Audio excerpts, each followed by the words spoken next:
Let's call him Nathan. He's 23. A quiet office worker from a small town in Ohio. The kind of place where the streets are lined with oak trees and the air smells like fresh-cut grass in the summer. Nathan's the kind of guy who keeps to himself, always showing up to work early, always getting the job done. But deep down, he's been carrying a weight most people don't see. Growing up, Nathan was the older sibling to his sister, Emma, who's 7 years younger. His parents called Emma their miracle baby because she came along after years of thinking they couldn't have more kids. Nathan adored Emma as a big brother. He loved doting on her, teaching her how to ride a bike, sneaking her extra cookies at family picnics. But as the years went on, he started to notice a pattern. Emma wasn't just their miracle. She was their everything. Nathan's parents poured all their love, attention, and resources into her ballet lessons, piano classes, horseback riding, you name it. If Emma wanted it, Emma got it. Meanwhile, Nathan was left to fend for himself. When he asked for guitar lessons at 12, his parents said they couldn't afford it. A week later, Emma got custom riding boots. They always had excuses. You're older. You understand how tight things are. Or Emma needs these experiences to grow. Nathan tried to brush it off, but it hurt more than he let on. By the time Nathan hit high school, the favoritism was impossible to ignore. He'd bring home straight A's, and his parents would barely look up from dinner. That's great, they'd say, before turning the conversation to Emma's latest piano recital. But when Emma brought home a participation ribbon from an art fair, they framed it and hung it in the hallway. Nathan told himself it was normal. Parents always spoiled the youngest. Right, but deep down, it felt personal. He started to wonder if he'd ever be good enough for them. The real pain came with his birthdays. For the last 5 years, his parents forgot his birthday completely. No calls, no texts, not even a half-hearted "we thought it was next week" excuse. Each year, Nathan hoped it'd be different. On his 23rd birthday, he spent the day pretending it was just another Tuesday, answering emails, sitting through meetings, glancing at his silent phone. His coworkers surprised him with a cupcake and a candle at lunch, which was sweet, but it wasn't the same. That night, he sat on his couch with a glass of wine, staring at his blank phone screen, telling himself he shouldn't be surprised. This was just who his parents were. 2 weeks later, Emma turned 16, and the difference was like night and day. Nathan's parents went all out, booking a private room at a fancy restaurant, inviting dozens of family and friends, even hiring a photographer. Nathan wasn't planning to go. After being forgotten again, the last thing he wanted was to sit through a celebration that reminded him how little he mattered. But Emma called the night before, begging him to come. "Please, it'd mean so much to me," she said. Nathan and Emma had always been close, despite their parents' favoritism. It wasn't her fault they treated her like the golden child, and he didn't want to take it out on her. So he went. The party was everything you'd expect for a sweet 16. Twinkling lights, an extravagant cake, a DJ spinning 90s pop hits that reminded Nathan of his own childhood birthdays. Back when his parents still remembered, everyone was laughing, drinking, showering Emma with compliments. Nathan's parents were the picture of doting parents, glowing with pride as they bragged about Emma's achievements. Then came the gut punch. Toward the end of the night, Nathan's dad tapped his glass for a speech. "We're so proud of Emma," he said, his voice thick with emotion. "To show you how much we believe in you, we have a surprise." Nathan's mom stepped forward, holding a set of car keys. "It's parked outside." "Sweetheart," she said, smiling. Emma burst into tears, hugging them as the room erupted in applause. Nathan stood at the back, clapping awkwardly, his stomach churning. They'd gone all out for her, while they couldn't even send him a text. Driving home that night, Nathan's forced smile faded. The more he thought about the party, the angrier he got. It wasn't just the car or the party. It was what they represented. His parents had shown Emma how much they cared, while Nathan was left to celebrate with a cupcake from coworkers. By the time he pulled into his driveway, his frustration had boiled over. This wasn't the first time they treated him like an afterthought, but it was going to be the last. That night, he made a decision. He was done being the forgotten child. If they couldn't see his worth, he'd have to show them by walking away. A few days later, his mom called, her voice cheerful. "We're trying to cover Emma's car insurance. she said. And we were wondering if you could pitch in for a few months, just until we get everything sorted. Nathan couldn't believe it. Are you serious? He asked, his voice shaking. You forgot my birthday for the 5th year in a row. And now you're asking me to help pay for Emma's car. His mom sighed. Don't be dramatic. You know how tight things are. You're older, doing fine on your own. Emma's just starting out. Nathan gripped the counter, trying to keep his composure. Mama, this isn't just about the car. It's about everything.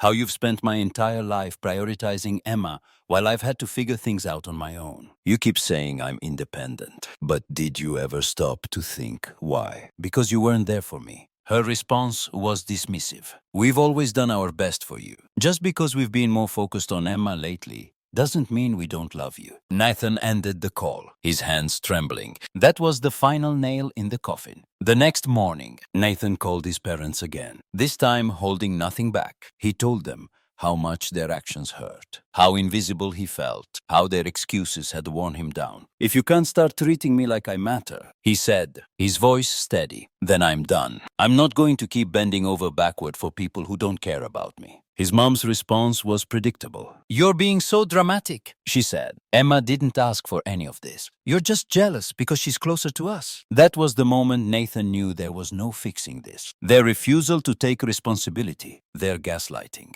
It was more than he could take. That night, he packed a bag and decided he was done. For the first time, he chose himself. Going no contact felt like stepping into uncharted territory. Nathan blocked their numbers, ignored Emma's guilt-laden texts. This is getting ridiculous. Why won't you answer mom and dad's calls?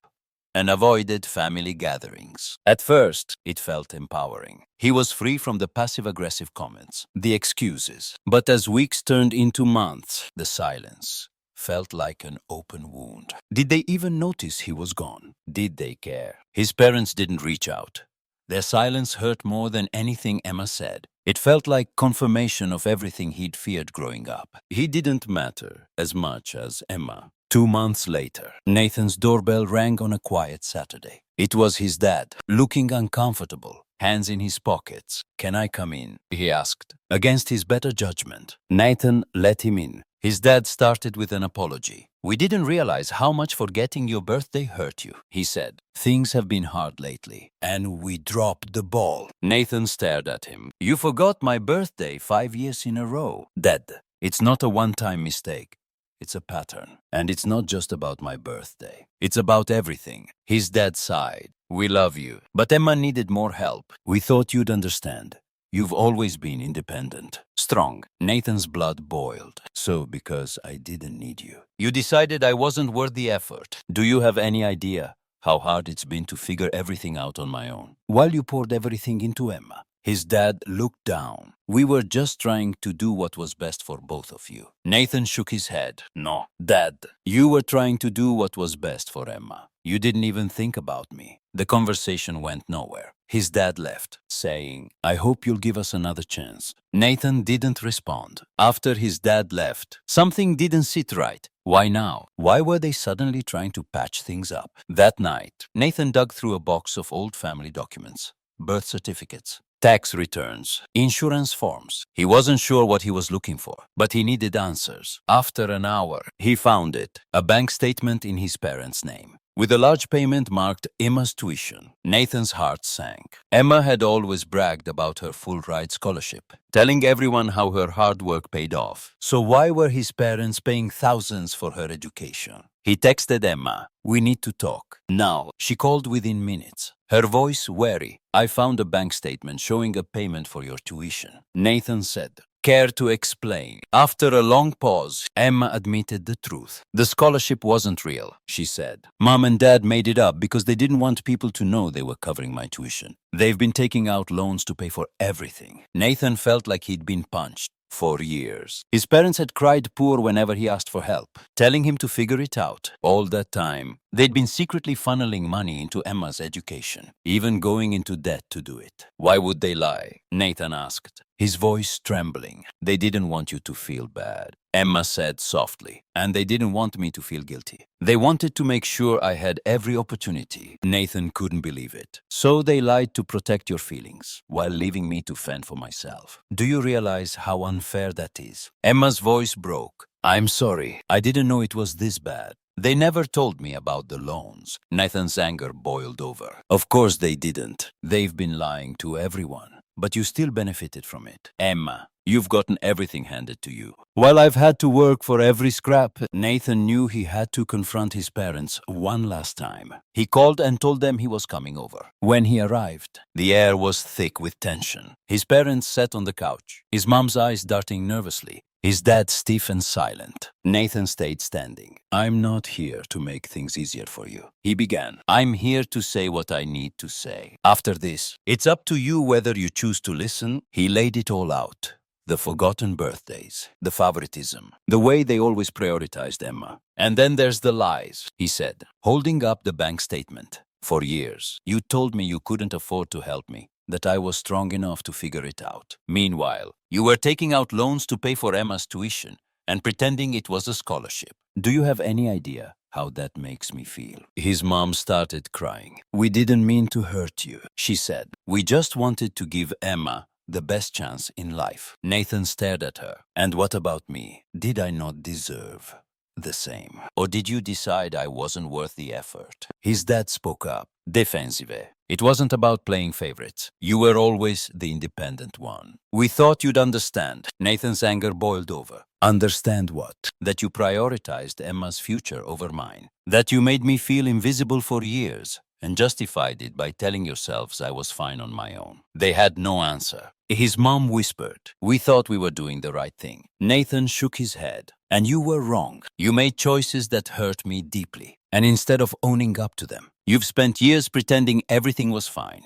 I can't do this anymore. I can't keep pretending to be part of a family that doesn't value me. As he turned to leave, his mom called out, please don't go. We love you. Nathan paused at the door. If you really loved me, he said quietly, you would have shown it. And with that, he walked out. It's been a year since Nathan walked out of his parents' house for the last time. At first, he wasn't sure if he'd made the right decision. Cutting off family leaves a void that's hard to explain. But over time, that void started to fill with peace. Therapy was his first step toward healing. His therapist helped him unpack the resentment and self-doubt he'd been carrying, showing him that his parents' inability to see his worth wasn't a reflection of who he was.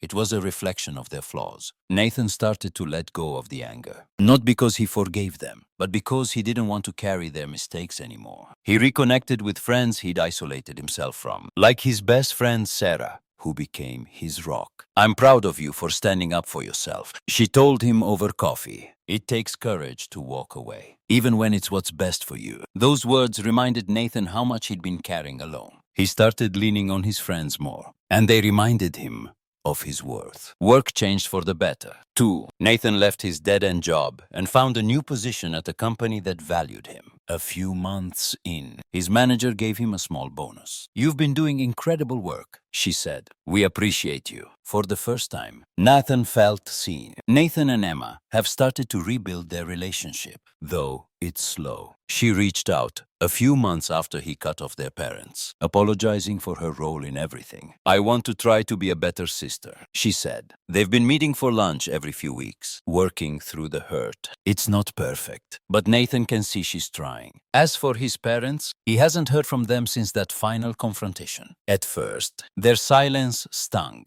but now he sees it as a blessing. They've made their choices, and so has he. Nathan's not angry anymore. He's let go of that. He's picked up old hobbies like painting and hiking, made new friends, taken road trips, even started dating again. Every day feels like a step toward the life he's always wanted.